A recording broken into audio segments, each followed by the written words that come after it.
Myself, Professor Pawar VK from Department of Geography, J.A.T Art, Science and Commerce College for Women, Malegaon. On behalf of this video presentation, I welcome you all. Dear students, in today's video, we will deal with the monsoon winds. The monsoon winds are seasonal winds.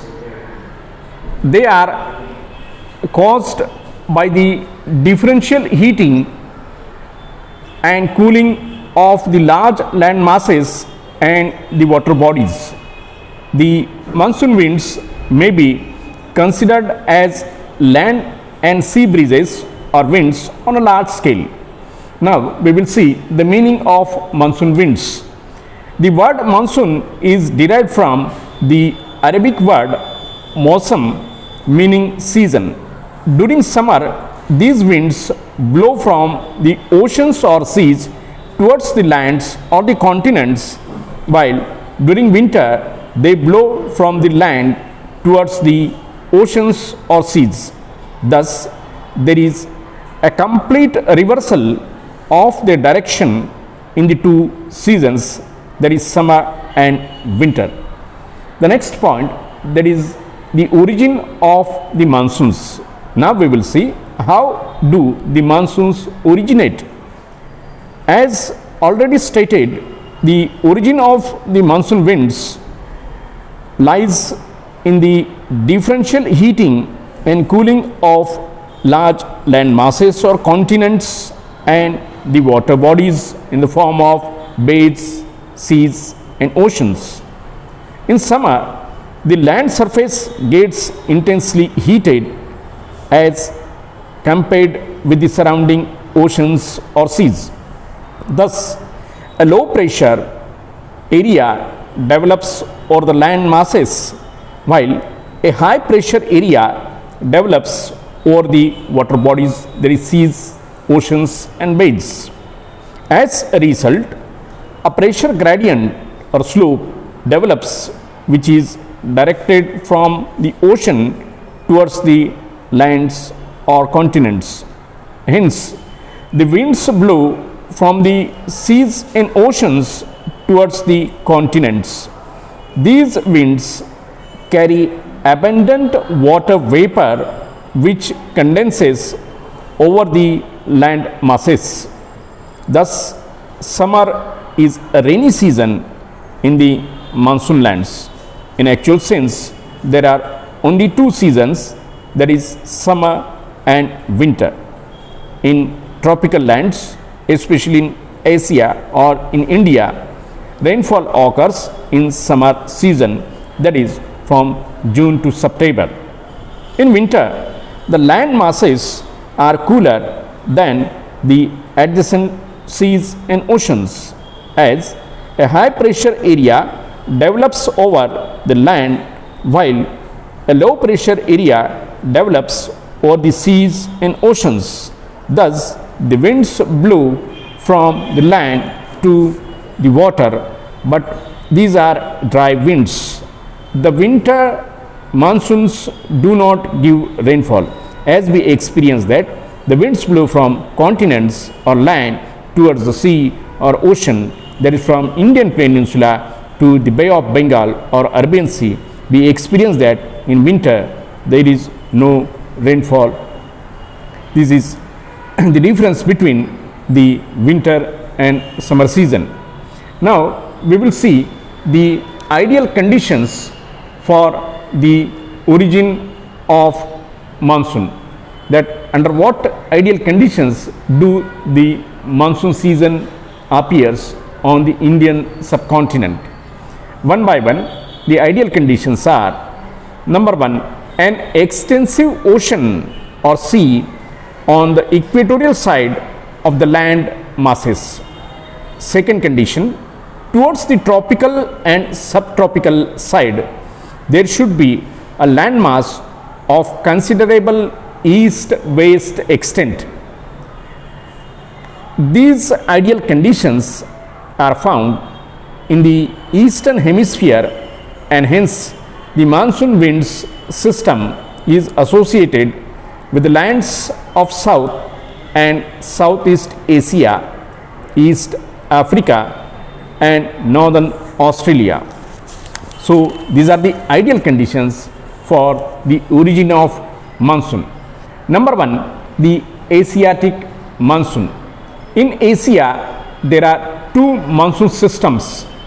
The first has its center of origin to the south of Himalayas in the northwestern India, and second has its center of origin in Central Asia.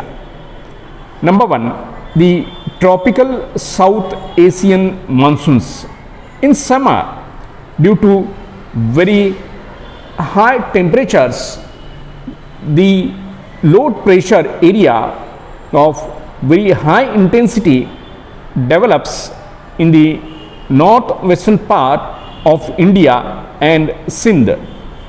At the same time, the southern hemisphere experiences winter, and hence a high pressure area develops over Australia and the Indian Ocean. Thus, a pressure gradient develops from south to the north, and the winds blow from Australia to the Indian Ocean towards the low pressure area.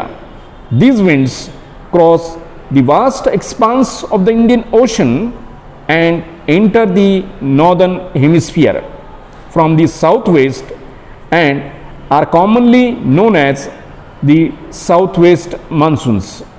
These winds carry a large amount of moisture, and the coastal areas and the windward slopes of mountains receives heavy rainfall.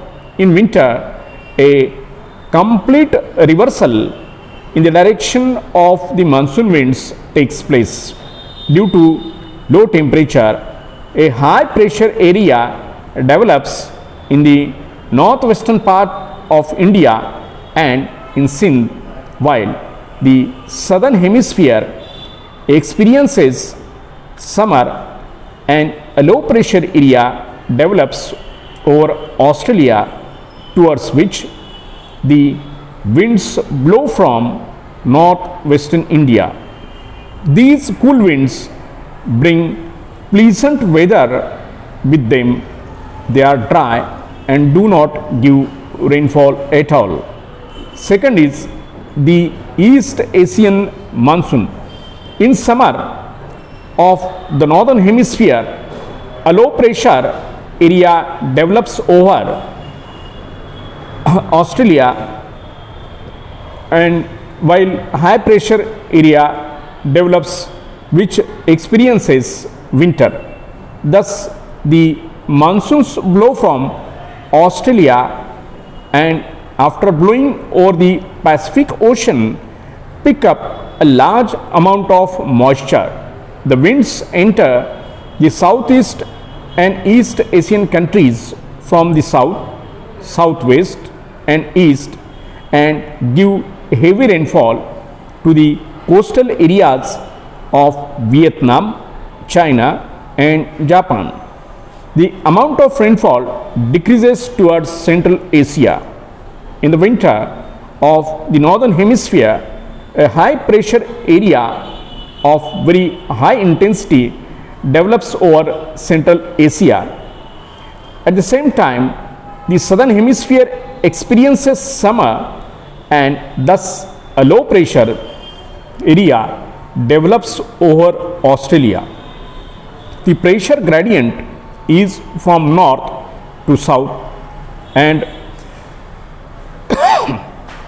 the dry cold monsoon winds blow towards Australia. They carry abnormally lower temperatures with them, and the Southeast and East Asian countries do not receive rainfall. The Australian monsoon. In the summer of the southern hemisphere, in December, a low pressure area develops over Australia.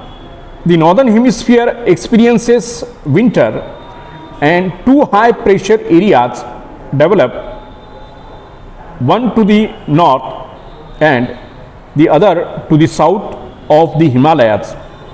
The winds blow from these high pressure areas towards Australia.